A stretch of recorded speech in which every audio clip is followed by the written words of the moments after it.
안녕하세요. 반갑습니다. 비트코인 뉴스 팡입니다. 2020년 5월 19일 비트코인 뉴스 전해드리도록 하겠습니다. 도움이 되신다면 좋아요, 구독, 댓글 달아주시면 감사하겠습니다. 뉴스 브리핑 시작해보겠습니다. 비트코인 세계적으로 경제 불황에도 양호한 성적을 거두고 있다라는 기사인데요. 버블 우려도 같이 전망이 되고 있습니다. 비트코인 좀처럼 못 넘는 1만 달러의 벽인데요. 지금 1만 달러 사이에서 지금 계속 그 아래에서 위치하고 있는데 관련된 전망들 잠시 후에 같이 살펴보도록 하고요. 그리고 코인마켓캡 거래소 순위에 웹 트래픽을 반영한다라는 소식입니다. 업계에서는 이 바이낸스에 대한 공정성 우려를 하고 있습니다. 그레이스케일 100일간 6만여 BTC를 매입했다라는 소식이고요. 기관 관심이 반영되고 있다라는 기사가 있습니다. 그리고 미국 금융소비국에서 리플의 XRP로 금융업계의 투명성을 확대한다라는 소식이 있습니다. 한국은행에서 중앙은행 디지털 화폐 테스트에 앞서서 주요국의 추진 현황을 공개했습니다. i3 코다 활용이 가장 많다라는 기사가 있습니다. 일본의 유명 전자책 플랫폼이 이 분산 원장 기술 개발에 3억 엔을 투자했다라는 소식이 있습니다. 일본 최대 카드 업체인 JCB가 블록체인 기반 결제 시스템을 구축한다라는 기사가 있고요. 그리고 엑센처, 후지츠, 하이퍼레저, 카투스 프로젝트를 합작한다라는 소식입니다. 블록체인 호환 기술을 공동 개발할 예정이라고 합니다. 자, 그럼 첫 번째 소식부터 보도록 하겠습니다. 지금 코로나19 바이러스가 확산됨에 따라서 이 전 세계 시장 경제가 큰 타격을 입은 가운데서 암호화폐 자산이 주요 투자 자산 가운데서 가장 양호한 성적을 거둔 것으로 나타났다는 기사입니다. 암호화폐 시장은 지난 3월 급락 이후로 80% 이상 반등을 했고, 반면에 같은 기간 S&P 500과 MSCI, ACWI 선진국 주가 지수 하락폭은 각각 13%에서 16%를 기록했다는 소식입니다.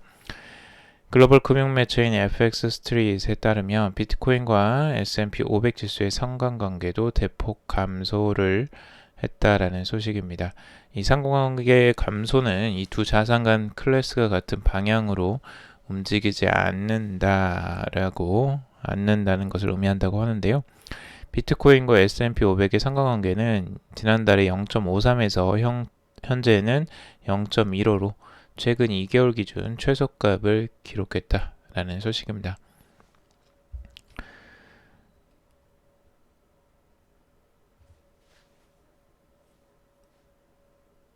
지금 이 암호화폐 거래소인 비트 인스턴트 설립자이자 비트코인 재단 전 부회장 찰리 슈렘 같은 경우 비트코인은 선천적인 구조 자체가 지속적인 가치 상승을 동반할 수밖에 없도록 만들어졌다라고 하면서 비트코인은 가치 평가를 위해서 만들어진 것이고 만약 이러한 기능을 유지할 수 없다면 비트코인은 없어질 것이다 라고 말했습니다. 지난 몇 년간 우리가 봐왔던 것처럼 비트코인의 가치는 빠르지 않지만 꾸준하게 상승을 했다. 그리고 시간이 지남에 따라 비트코인의 가치는 상승할 수밖에 없다라고도 설명을 했습니다.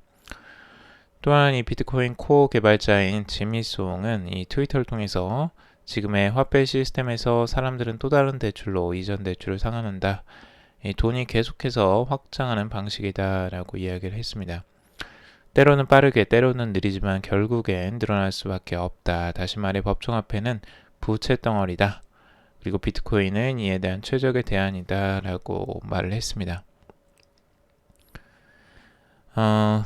그의 반면에 지금 비트코인 상승세에 대한 우려의 목소리도 나오고 있는데요. 관련해 이 암호화폐 투자 펀드 이 공동 설립자이자 매트 창업자이자 그 설립자인 이 매트 황은 비트코인이 신뢰받는 가치 저장소가 된다면 마지막 형태는 버블일 것이다 라고 전망을 했습니다. 그는 버블은 비트코인이 널리 인지되는 루트로서 지난 11년간 역사 중 최소 4번의 버블이 발생했고 그때마다 투자자에게 고통의 기억을 안겼다. 하지만 이와 동시에 비트코인 인지도는 크게 상승해 장기 투자자 집단이 늘기 시작했다라고 합니다. 이들은 비트코인이 장래의 가치 저장소가 될 것이라고 굳게 믿고 있다라고 설명을 하고 있습니다. 이어서 버블이 끝날 때마다 바닥은 점점 높아지고 있다라고 하면서 2011년엔 2달러, 2015년엔 200달러, 2018년엔 3,500달러였다라고 부연 설명을 했습니다. 그래서 이제 버블이 발생한 것에 대한 우려들을 이제 하고는 있는데요. 전반적으로는 이 상승에서 나오는 뭐 당연한 이제 규결이라고도 생각을 하는 것 같습니다.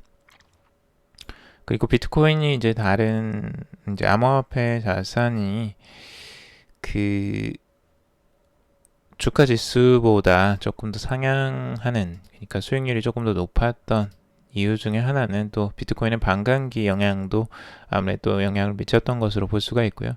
단기적으로 반감기 기간하고 맞물리면서 비트코인이 반등하는 흐름들을 보여주었기 때문에 이제 그런 흐름들도 같이 봐야 될 것 같습니다. 차트로 비트코인의 지금 흐름들 같이 살펴보면요. 지금 9,729달러 선에 위치해 있는데요. 가격선이 지금 10,000달러 선을 계속 터치하고 있습니다. 아주 강한 흐름이라고 볼 수 있고요. 강하게 이 저항선을 이제 작용하고 있는데요. 10,000달러 선에서. 근데 그 저항선을 계속 이렇게 노크를 한다라는 거는 좋은 신호라고 볼 수가 있습니다. 그래서 이 저항선을 이제 계속 터치를 하면서 깨트려 가는 힘이 강해지기 때문에 이런 흐름들은 이제 좋다라고 볼 수가 있고, 아무래도 여기에서 이제 계속 머물러 있는다면, 이 저항선 근처에서 계속 붙는다면 이 저항선을 깨트릴 가능성들도 충분히 있어 보이긴 합니다. 하지만 이 저항선이 이제 깨트리지 못하고 아래쪽으로 만약에 하락하게 된다면 추가적인 조정세도 이제 봐야 될 것 같고요. 이제 8,000달러 선 정도가 또 하나의 지지선이 지금 될 것 같고, 그리고 골든크로스도 이제 좀 곧 나올 것 같죠. 그래서 50일 이동평균선이 200일 이동평균선을 돌파하는 흐름들이 나올 것으로 보여지는데, 과거에도 이제 골든크로스가 출현을 하긴 했지만 그 골든크로스가 그렇게 긍정적인 영향을 미치지 못했습니다. 순간 하락하는 흐름들이 강하게 나오면서 그 흐름들이 이제 깨졌는데요. 여기에서의 골든크로스는 다른 흐름을 보여줄 수 있을지 한번 지켜봐야 되겠습니다. 자, 그리고 유리비시코의 이제 비트코인 전망입니다. 지금 단기적인 전망이고요. 딱 2시간 봉으로 봤을 때, 아주 짧은 시기로 봤을 때 가격 형태가 지금 컵앤 핸들 패턴을 만들고 있다라고 하는 겁니다. 아주 컵을 친절하게 비트코인 컵을 만들어 주었죠. 그래서 컵 모양이 이렇게 이제 둥글게 만들어져 있고, 그 다음에 지금 핸들 모양, 이 손잡이 모양이 이렇게 만들어지고 있다라는 겁니다. 그래서 컵앤 핸들 패턴도 뭐 주요적으로 많이 나오는 패턴 중에 하나인데, 단기적으로 이 컵앤 핸들 패턴이 완성이 되면 이 저항선 위쪽에 이제 컵의 위쪽 부분, 요게 이제 저항선인데 이 저항선을 뚫고 올라가는 흐름들을 기대를 합니다. 그래서 지금은 이제 1,500달러 선까지 단기적인 상승세를 기대하는 전망을 지금 내놓고 있습니다.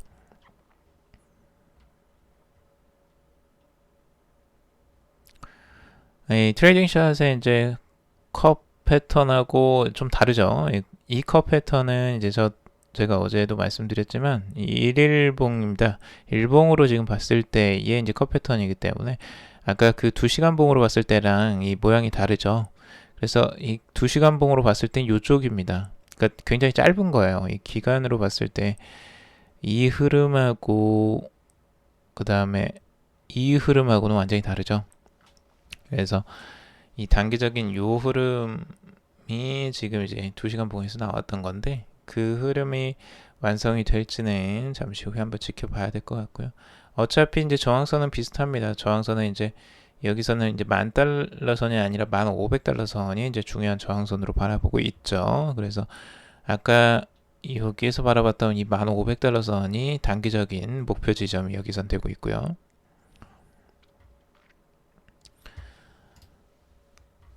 자, 그리고 비트코인 좀처럼 넘지 못하는 1만 달러의 벽이 지금 있는데요. 글쎄요, 이 기사로 보면은 이 벽을 넘지 못하는 것처럼 이제 해석이 될 수 있는데, 지금은 이제 힘을 모아가는 과정이라고도 볼 수 있고요. 워낙 1만 달러가 이제 강하기 때문에 시간이 좀 필요한 것일 수도 있습니다. 그래서 그런 부분들을 같이 한번 생각해 봐야 되고, 지금 투자 심리 같은 경우는 전날에 비해서 크게 개선이 되면서 지금 탐욕 지수로 봤을 때 공포 단계에서 이제 중립 단계로 진입을 했습니다. 10포인트나 올라오는데요. 어제는 40이 공포 단계였는데 이제는 50으로 10이나 올랐습니다. 그래서 이제 중립 단계로 올라선 상태입니다. 가격이 이제 어느 정도 안정세를 찾으면서 공포 심리가 많이 사라진 것을 알 수가 있죠. 그리고 뉴스 BTC 애널리스트인 아유시 진들 같은 경우는 비트코인이 현재 강세 모멘텀을 얻고 있어서 최근 고점인 9,950달러와 1만 달러를 상회할 가능성이 높다라고 전망을 하고 있습니다. 만약에 10,000달러 저항선을 성공적으로 돌파하면 상승세가 지속되면서 1,500달러 나아가 11,200달러 저항선까지 나아갈 수 있다라고 전망을 하지만 9,950달러 저항 영역을 제거하지 못하고 약세로 돌아선다면 더블톱 이중 천장 패턴이죠. 위험이 있어서 단기적으로 9,200에서 9,000달러 아래로 급락할 수도 있다라고 전망을 하고 있습니다. 자, 그리고 코인마켓캡 이 거래소 순위에 대한 논란이 지금 되고 있는데요. 거래소 순위에 이 코인마켓캡이 웹 트래픽을 반영하겠다라고 선언을 했습니다.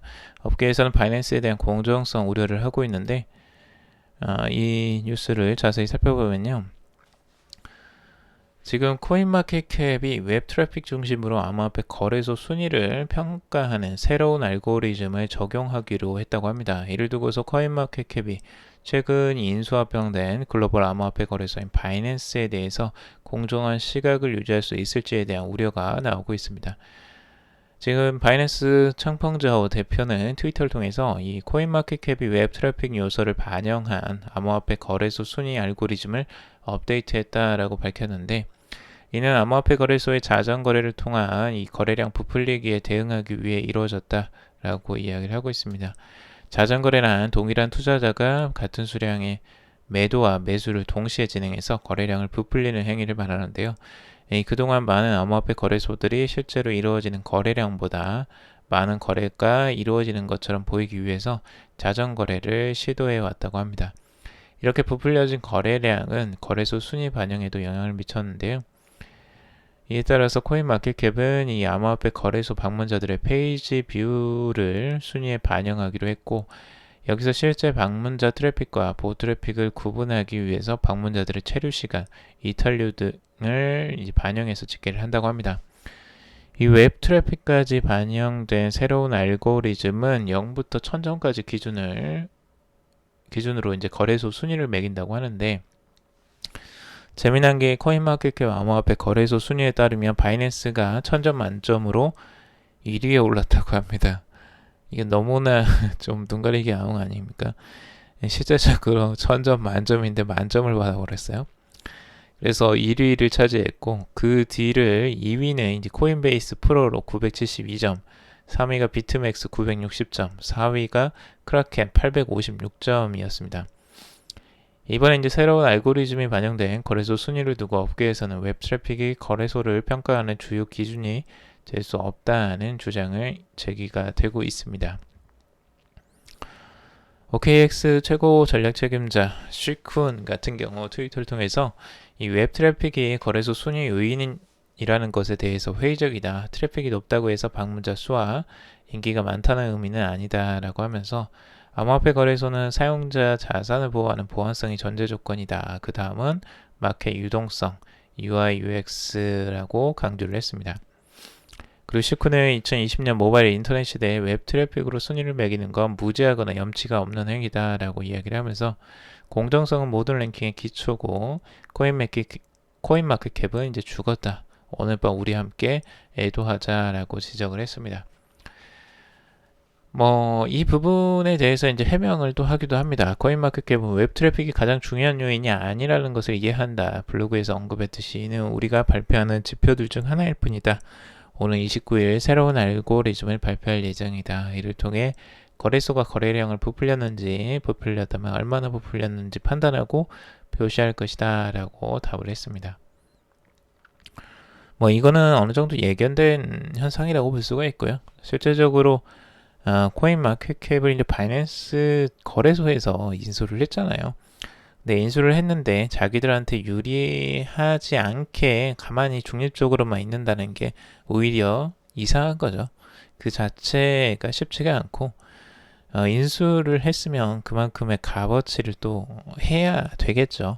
그래서 바이낸스에선 당연히 그 가치를 인정받아야 되고 바이낸스 거래소에 유리하게 만들어야 되는 게 아무래도 이제 당연한 거겠죠. 그래서 이 부분은 우려했던 상황이지만 당연히 그럴 거라고 생각을 했었습니다. 그래서 이 부분 특별하지는 않고 실제적으로 바이낸스 코인이나 이런 부분에 이제 더 값어치를 줄 가능성들도 있겠죠.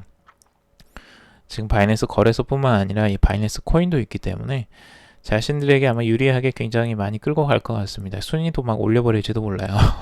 이런 것들. 그래서 그런 부분들을 여러분들이 이제 이해하시고 시장을 보셔야 되고, 얘네들이 자신들에게 유리한 쪽으로 지금 이 평가를 하고 있구나 정도는 이해하고 보셔야 될 것 같습니다. 근데 좀 심한 것 같아요. 이 1000점 만점이라는데 만점을 줄 줄은 몰랐어요. 너무 양심이 없는 거 아닙니까, 이거는?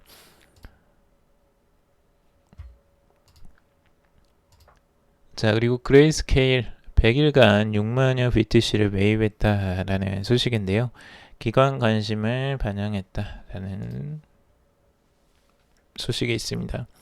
암호화폐 투자펀드 그레이스케일 인베스트먼트가 지난 100일간 비트코인 보유량을 6만 개 이상 늘렸으며 이는 같은 기간 채굴된 비트코인의 약 3분의 1에 해당된다고 크립토 포테이토가 18일에 보도를 했습니다. 그레이스케일의 고객 88%가 기관 투자자로 분류된다는 점에서 이는 비트코인에 대한 기관들의 시각이 긍정적임을 시사를 했습니다. 그레이스케일이 이제 비트코인 트러스트 이 GBTC죠. 여기에 이제 비트코인 보유량을 2017년부터 추적을 해 작성된 조사 보고서에 따르면 GBTC가 보유한 비트코인은 금년 2월 7일 28만 3,192개에서 이 5월 17일 현재 34만 3,594개로 이 6만 개가 넘게 증가했습니다. 크립토 포테이토 GBTC의 비트코인 매입 이 크립토 포테이토에서는 이 GBTC의 비트코인 매입 속도가 최근 빨라진 것과 관련해서 반감기를 계기로 비트코인에 대한 기관들의 관심이 늘어난 것의 반영이다 라고 추정을 했습니다. 그래서 지금 이제 그 비트코인 매입이 꽤 많이 지금 그레이스케일에서 되고 있다라는 걸 여기서 보여주고 있죠. 근데 이제 그 투자가 대부분 88%가 이제 기관 투자다라는 부분이 여기서 인상적이라고 할 수 있습니다. 자, 그리고 미국 금융소비국에서 리플의 XRP로 금융업계의 투명성을 확대한다라는 소식인데요. 미국 소비자금융보호국 CFPB의 관계자가 리플의 XRP가 송금업계의 투명성을 높일 가능성이 있다라고 주장을 했습니다. 전자자금이체법에 따른 국제자금 이체에 중점을 둔 이 CFPB 보고서에 따르면 리플과 같은 디지털 자산 회사의 성장을 포함해서 송금 시장의 새로운 발전을 추적하고 있다라고 말을 했습니다. XRP는 이러한 송금은 결제에 사용될 수 있다라고 지적을 했는데 보고서에 따르면 이 은행과 신용조합은 송금 및 기타 국경 간 송금을 전송하기 위해서 이 폐쇄형 네트워크 지불 시스템에 대한 의존도가 높아짐에 따라서 이 송달 기관이 정확한 보상 범위를 알 수 있게 하므로 이 표준화가 더 쉬워지고 표준화가 더 수월해질 것을 언급을 했습니다. 또한 이 스위프트의 GPI 제품 또는 리플군 제품에 대한 확장된 채택으로 은행 및 신용조합이 송금 수취인이 송금되기 전에 받을 정확한 최종 금액을 알 수 있다라고도 전했습니다.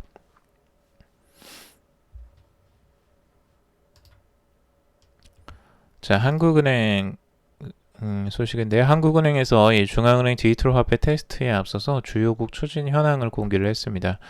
R3 코다 활용이 가장 많다고 하는데요. 전 세계 주요 은행들이 디지털 화폐 발행에 대한 연구와 기술 검토에 들어간 가운데 한국은행은 이 주요국의 CBDC 추진 현황을 분석한 보고서를 내놓았습니다. 한국은행은 이 CBDC 파일럿 테스트를 위한 기술 검토에 참고하고자 이 해외 중앙은행의 CBDC 추진 사항이라는 제목의 연구 보고서를 발간을 했는데요.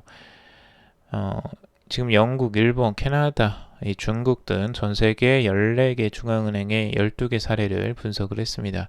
구체적으로 중앙은행의 CBDC 이용 목적, 설계 방안, 개발 단계, 구현 기술 등을 조사를 했습니다.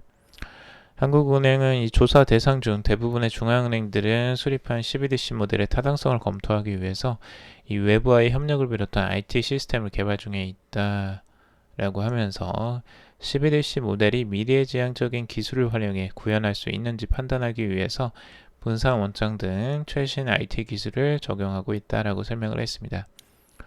CBDC는 운영 방향성에 따라 크게 두 종류로 나누는데요. 금융기관 간 거래와 은행 간 결제, 처리 용도로 사용되는 이 거액 CBDC와 그리고 일반 시민들이 결제에 사용할 수 있는 소액 CBDC로 구분이 되고 있다라고 하고 있습니다.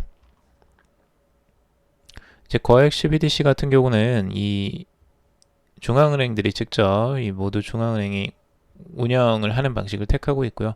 반면에 소액 CBDC 같은 경우는 다른 운영기관들을 통해서 간접적으로 운영하는 방식을 염두에 두고 기술 검토를 진행하고 있다라고 하는 겁니다.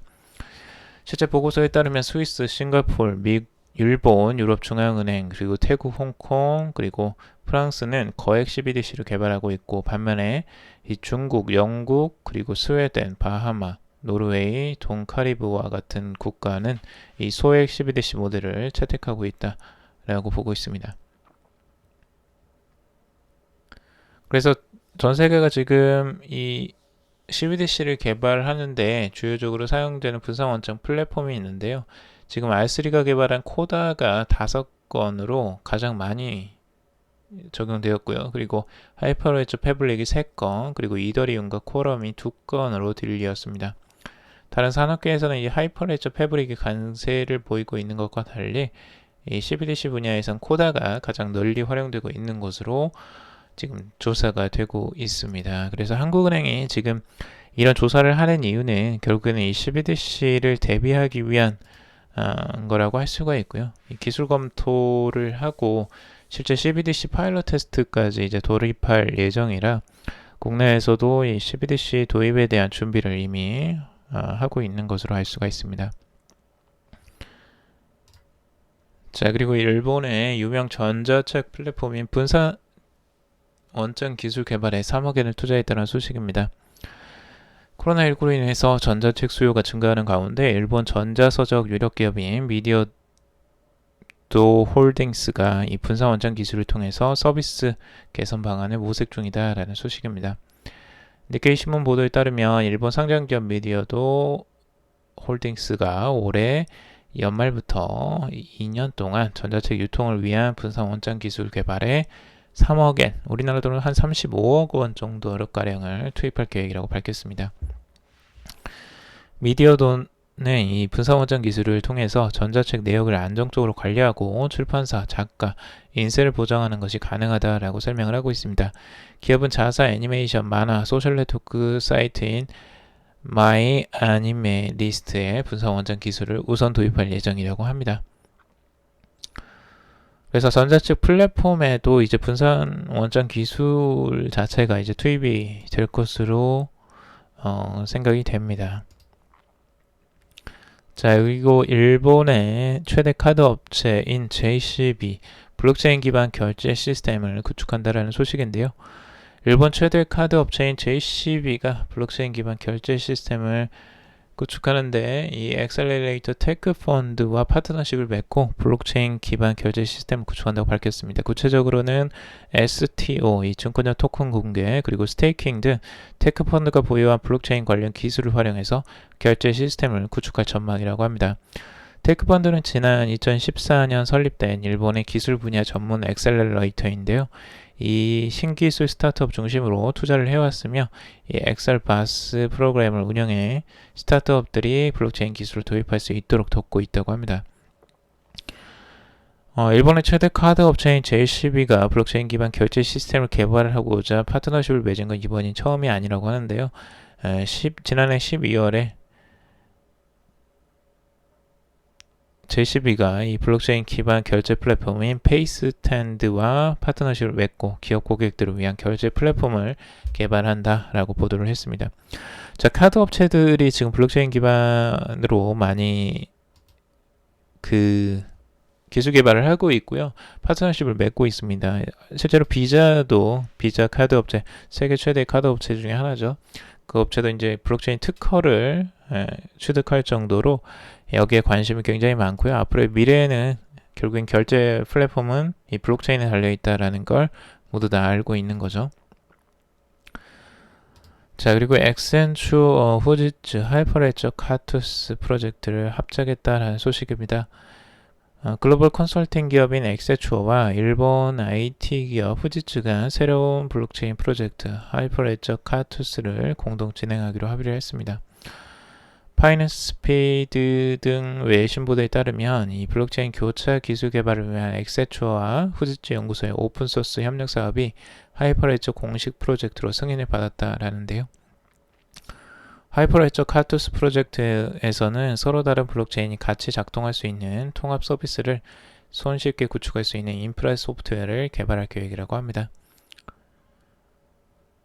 그래서 일본 업체들이 꽤 열심히 지금 뛰어드는 걸 볼 수가 있습니다. 최근에 기사들이 대부분 일본 업체들에 대한 기사들이 굉장히 많이 나오고 있는데 일본 기업들이 그만큼 블록체인에 대한 투자를 적극적으로 지금 하고 있는 것으로 우리도 볼 수가 있죠.